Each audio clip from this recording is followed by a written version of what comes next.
일본 경제를 이기려면 무엇보다 먼저 노동시장 규제, 기업 활동 규제, 자본시장 규제 등의 경제 제도부터 일본을 능가해야 한다.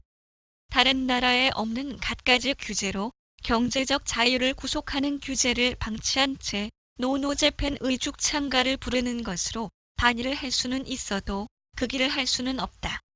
안녕하세요. 이슈TV 팩트인가 선동인가 입니다.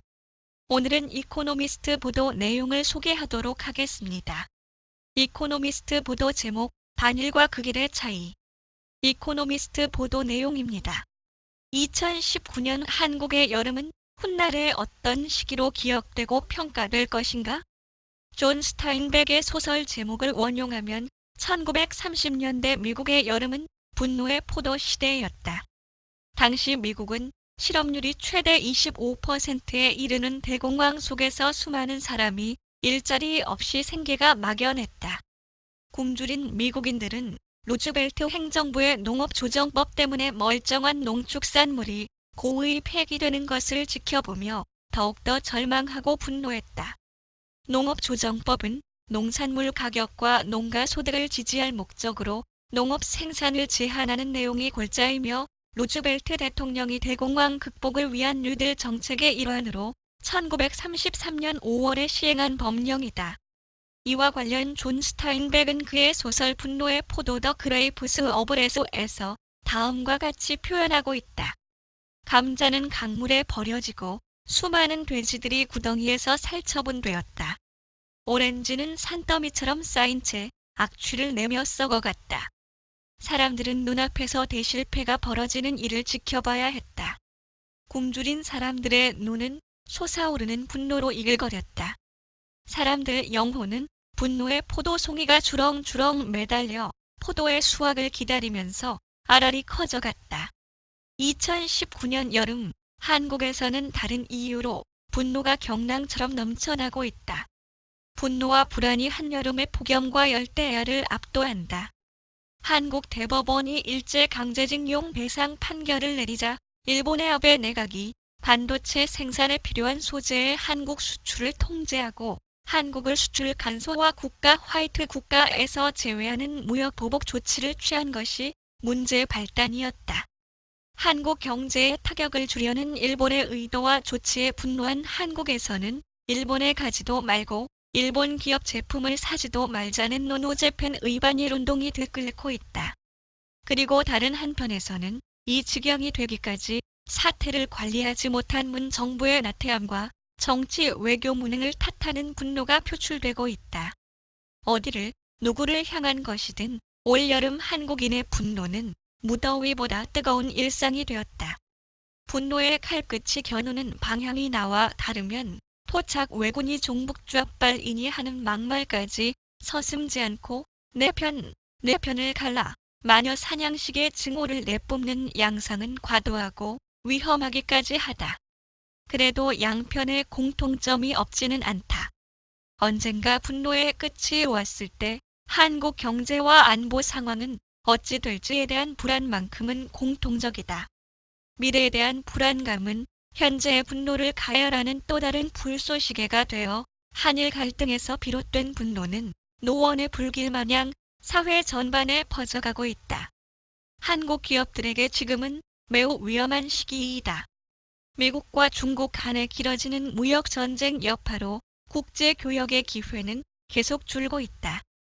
최저임금의 급격한 인상과 주 52시간 근무제 등 문재인 정부의 소주성 정책 실패와 규제 리스크의 팽창까지 더해지면서 한국 기업들은 그렇지 않아도 이미 내후 외환에 시달리는 중이었다.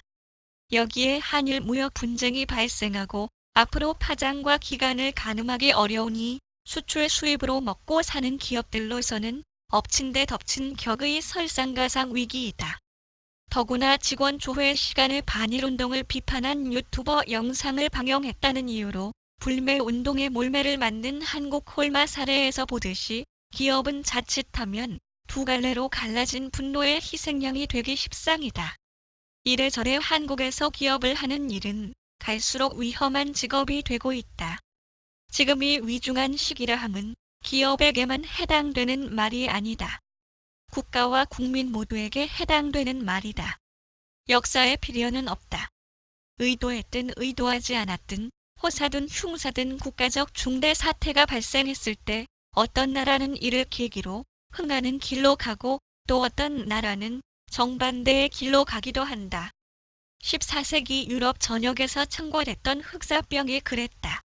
중국에서 유입된 흑사병으로 당시 유럽 인구 중 적게는 4분의 1, 많게는 3분의 1이 죽임을 당했다. 인구의 대폭 감소를 초래한 이 사건을 계기로 서유럽에서는 농노 제도와 봉건 체제가 해체되고 시민사회와 시장, 상공업이 발전하기 시작했다. 흑사병 이전까지는 서유럽과 차이가 없었던 동유럽은 흑사병 사건 이후 농노 제도를 한층 공고화하는 방향으로 퇴행했다.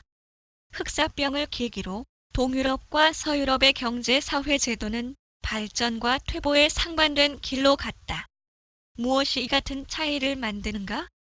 우리에게는 불편한 또 다른 사례로 일본과 조선의 강제 개방 사건을 들 수 있다.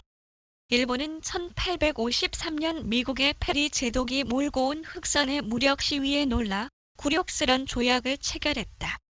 일본은 이를 계기로 메이지 유신을 하고 아시아 최초로 산업혁명의 길을 걷게 된다. 그리고 20여 년 후인 1875년 일본은 페리 제독이 했던 것처럼 군함 운용호로 무력 시위를 하고는 조선의 강화도 조약 체결을 강요한다. 그 이후 조선 역사의 진행은 일본과 달랐다.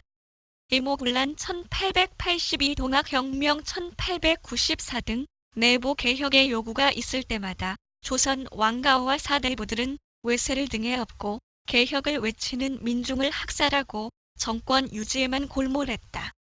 그 결과는 왕가의 몰락에 그치지 않고 국가 실패와 국민의 기나긴 고통으로 이어졌다. 국가적 중대 사건은 국가 운명의 앞날에 양날의 검으로 작용한다. 위기는 전화위복의 기회가 될 수 있고 기회는 호사탐화의 위기가 될 수 있다. 한일 갈등의 중대 국면에서 어떻게 대처하느냐에 따라서 한국의 미래는 아주 다를 것이다. 이와 관련 일부 정치인들이 앞장서 동학혁명의 죽창가를 소환하고 임진왜란의 의병까지 거론하며 반일 감정 분노의 불길에 기름을 붓는 것은 권력 투쟁을 위한 퇴보적 대응이며 국가와 국민을 위한 이성적이고 발전적인 대응이 아니다. 더 나아가 반일 종족주의와 의견이 다른 자국민을 부역, 매국 친일파라고 매도하고 공격하는 것은 마오쩌둥이 자신의 독재 권력을 위해 문화대혁명을 일으키며 홍위병을 부추겼던 것과 같아서 섬뜩하다. 참고로 문화대혁명은 대규모 숙청과 경제 피폐를 초래한 끝에 중국 공산당에서조차 극좌적 오류로 평가한 사건이다. 정치 경제 제도의 한계 때문에 중국 경제의 미래는 밝지 않을 것이다. 그러나 적어도 지금까지는 지투 반열에 오를 만큼 중국 경제는 성공적으로 발전해왔다. 그 비결은 대약진 운동이나 문화대혁명이 아니라 실사고시와 도광양회 원칙에 기초한 덩샤오핑의 개혁 개방 정책이 주효했기 때문이다. 이번 한일 갈등을 계기로 한국 경제 사회가 더 발전하려면 노노재팬의 국민적 분노를 그 길의 에너지로 승화시켜야 한다. 국민들이 일본에 분노하며 바라는 게 있다면 우리의 산업 경쟁력과 소득 수준이 일본을 능가했으면 하는 바람일 것이다. 이에 부응하려면 우리의 약점과 일본의 강점을 이해하는 지피지기, 객관적 사실을 통해 판단하는 실사고시를 바탕으로 제도와 정책 방향을 바르게 고치는 일부터 해야 한다. 문재인 대통령은 일본 경제가 우리 경제보다 우위에 있는 것은 경제 규모와 내수 시장이라고 말했다고 하는데 근본 원인을 따져보면 경제 게임의 규칙에 해당하는 규제 시스템과 품질, 즉 일본의 제도 경쟁력이 한국보다 낮기 때문이다. 일본 경제를 이기려면 무엇보다 먼저 노동시장 규제, 기업 활동 규제, 자본시장 규제 등의 경제 제도부터 일본을 능가해야 한다. 다른 나라에 없는 갖가지 규제로 경제적 자유를 구속하는 규제를 방치한 채 노노재팬의 죽창가를 부르는 것으로 반일을 할 수는 있어도 그 길을 할 수는 없다. 이상 이코노미스트 보도 내용 소개하였습니다. 이슈 TV, 팩트인가? 선동인가? 동영상 시청해 주셔서 감사합니다. 그리고 좋아요, 구독 꼭꼭 눌러주세요. 좋은 내용으로 보답하겠습니다.